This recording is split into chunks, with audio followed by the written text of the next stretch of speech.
Ladies and gentlemen, Assalamualaikum warahmatullahi wabarakatuh. Good morning to you all. Welcome to the Indonesian residents in Washington, D.C. It is a great pleasure for all of us to have you here at the residence for the luncheon and discussion series held by Muslim Women's Association of Washington, D.C. We would like to thank each and every one of you for taking the time out of your busy schedule to share the morning with us. Ladies and gentlemen, allow me now to invite the President of the Muslim Women's Association of Washington, D.C., Ibu Rosa Rai Jalal, to deliver her opening remarks and to later introduce our guest speaker for today, Dr. Akbar Ahmed from American Human. When I walk at night alone in the deep waters of her storms, or when I know that each time I drive fast or lace the reply to her letters, when I know. Dr. Jalal said it. Okay. This is a poem you wrote to my mother. When I walk at night alone in the deep waters of her sobs, or when I know that each time I drive fast, or lays the reply to her letters, when I know that at midnight she sits up praying to her God to keep me warm and whole, when I know that she will still bless me, though I give her eyes cause to tears, when I know that all my words and ways will turn to gold at her simple touch, then I see through her the God she sits rotating her. Beats too, and then I know that her God will always be there for me to reach out and touch.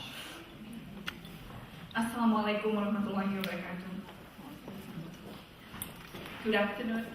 Shalom. It is my pleasure to welcome all of you to WISMA, the Indonesian home in Washington, D.C. To all my beautiful friends, best friends, my sisters here, all the distinguished ladies and gentlemen also. For the Muslim Women's Association Luncheon Series, and to introduce our distinguished speaker this morning, Dr. Akbar Ahmed. As President of Muslim Women's Association, I'm also very pleased to inform you that our organization has officially joined Cultural Tourism DC, an independent coalition of more than 200 cultural, heritage, and community-based member organizations in Washington, D.C. that organizes popular events such as DC Passport and the Embassy Chefs Challenge. Through Cultural Tourism DC's network of community-based organizations and events, the Muslim Women's Association can enhance its primary mission to reach out, engage, and build bridges with the American people. This year, for example, the annual Muslim Women's Association Bazaar will take place on the same day as Passport DC in early May. As you may know, one of the Muslim Women's Association primary goals is to enhance mutual respect and understanding between Muslims and non-Muslims here in the United States. Our organization has also focused on addressing some of the popular misconceptions that exist surrounding the role of women in Islam by highlighting the diverse and important roles that Muslim women play around the world. Above all, in this respect, we want to convey that the teachings of Islam stresses the need for all Muslims to love, honor, and respect women as a wife, mother, teacher, friend, colleague, and a full member of society. Moreover, Muslims believe that heaven can only be found at the soles of their mother's feet. And as a widely respected diplomat, anthropologist, writer, and filmmaker who has been identified by the BBC as the world's leading authority on contemporary Islam, we are delighted that Dr. Akbar Ahmed is here with us this morning to share his valuable views and insights on this important topic. Dr. Akbar Ahmed is currently the Ibn Khaldun Chair of Islamic Studies at the American Universities here in Washington, the first distinguished chair of Middle East and Islamic Studies at the U.S. Naval Academy, Annapolis, and a non-resident senior fellow at the Brookings Institution. Additionally, Dr. Ahmed has taught at Princeton, Harvard, and Cambridge universities, and he has also served as Pakistan's High Commissioner or Ambassador to the United Kingdom. Dr. Ahmed is regularly interviewed by CNN, NPR, the BBC, and Fox on Islam and foreign policy issues, and he has also appeared on Oprah several times. Moreover, Dr. Ahmed is the author of more than a dozen award-winning books, including Discovering Islam, which form the basis of a 6-part TV series in the UK called Living Islam, and most recently, Journey into America, an exploration of Muslim communities across America. And before I give this mic to Professor Akbar Ahmed, I would to inform you, to all of you, that we have a new website. It's called mwadc.org. We just set the website a few weeks ago, so please check our website and give us your insights and your advice. Thank you very much. And this podium, I give it to Dr. Akbar Ahmed. Please. Thank you, Madam Ambassador, for that very warm introduction. We all know Rosa Jalal as a rare combination of beauty and brains. And today you saw that with the beauty and brains is also a very warm heart. She began to introduce me by reading a poem of mine dedicated to my mother and could not read it because of the emotion. She was thinking of her own mother. So in spite of all the great success she's had in the world, she still retains a beautiful heart. I would like to thank her for inviting me. We are all followers of her in this very important mission. I would like to thank all of you, each one of you, because again, Rosa is the perfect hostess. She has arranged the most beautiful gathering, most beautiful women of Washington, D.C., and on a day which is probably one of the most beautiful days of this season. It's a perfect combination. I would like to really congratulate you for this very important task that you have before you, which is to improve the understanding of your own communities, that's the Muslim communities, with the non-Muslim communities of the United States of America. And let me now plunge straight into my talk. Let me start by asking you a question. You're all intelligent ladies, and of course with the exception of my son, I think he's the only gentleman here, Babar. Babar is a filmmaker, so I requested him to join us so he can keep me company so I don't feel too intimidated. Let me ask you a question. How many of you have heard of Afia Siddiqui? If you have heard of her, put your hands up, please. Afia Siddiqui, you've heard of her? Who else? Just one person has heard of Afia Siddiqui. Who has heard, 2 or 3 over there, so three or four in this very distinguished audience. How many of you have heard of Jan Hirsi Ali? How many? Put your hands up, please. So a few more. Now, none of you have heard of Jan Hirsi Ali? Well, please remember these 2 names because this is going to be the focus of my talk. Jan Hirsi Ali is originally from Somalia. Afia Siddiqui is originally from Pakistan. Okay? Remember the 2 countries. Hirsi Ali moves to Kenya with her family, then to Saudi Arabia. then to Holland, and then to the United States. In the United States, she is a celebrity. She has been called one of the most influential people on this planet by Time magazine, one of the 100 most influential. She is widely recognized in the media, and she's married to the famous historian Professor Ferguson at Harvard, who dedicated a book to his wife. Her thesis is, and I'm quoting her now, that Islam is a destructive, nihilistic cult of death.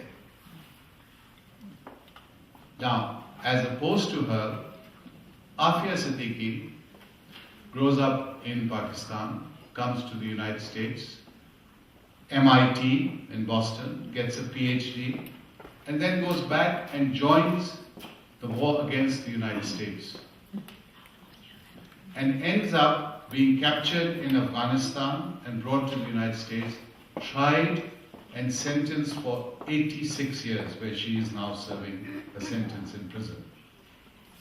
Now you see what I've done for you. I've created two models.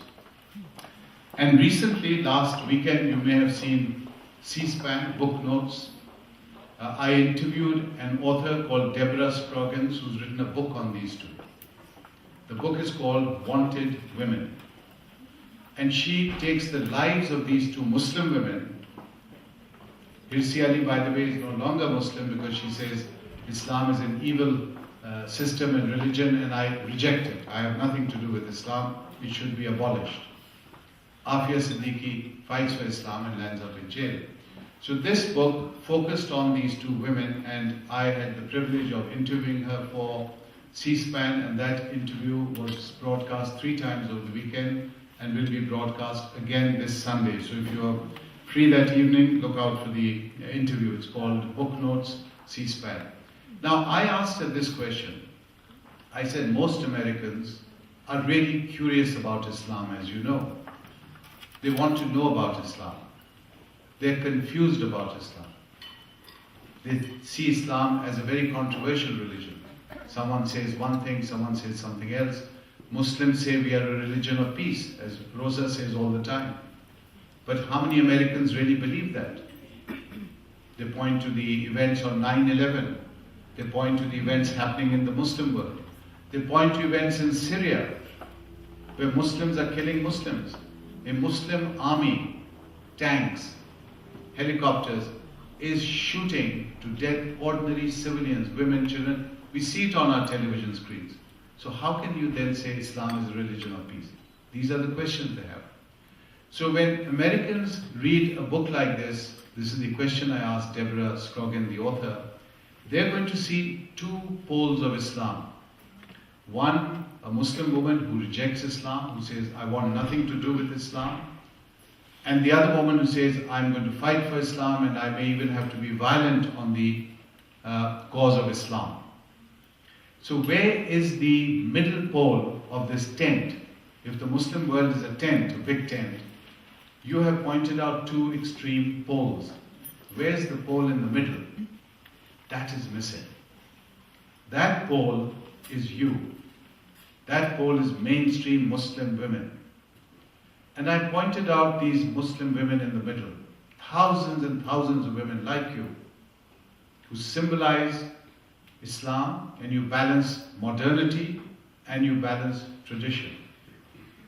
That is Islam. I pointed out there have been Muslim women leaders like Benazir Bhutto, who became Prime Minister twice, the Prime Ministers of Bangladesh, the President of Indonesia, and thousands of women who are women leaders in their own right, who are also Muslim.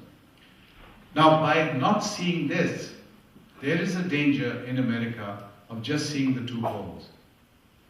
And that, in a sense, is your challenge. The challenge of your wonderful association, which I applaud and congratulate.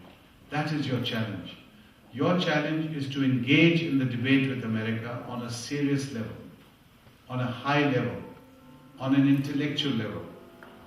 The American people are probably the most literate, curious and open people on this planet. It's an open democratic society. So they may have some strange ideas about Islam, but if you engage with them, you talk to them, they're prepared to change them because they're open about new ideas.